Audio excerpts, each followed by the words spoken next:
In this video, I'm going to show you how to remove the door panel on a Lamborghini Aventador Svj. Let's go.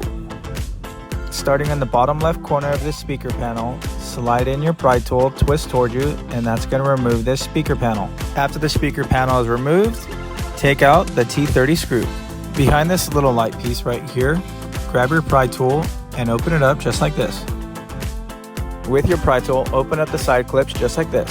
We remove that little light to get access to the last T30 screw.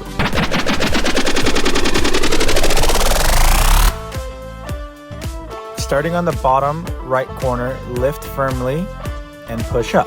While still holding the panel, pull the panel towards you to expose the clips that we have to take out. Pull the corded handle away from you, releasing it from the door panel. With your 90-degree pick, disengage the clips just like this.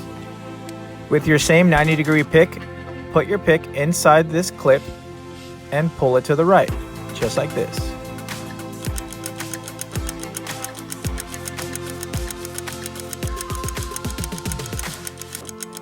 Now that the panel is completely removed, grab the gasket seal, lift it up away from the rail, and let the gasket seal just fold onto the rail, and that's going to create enough room for you to drop in the film.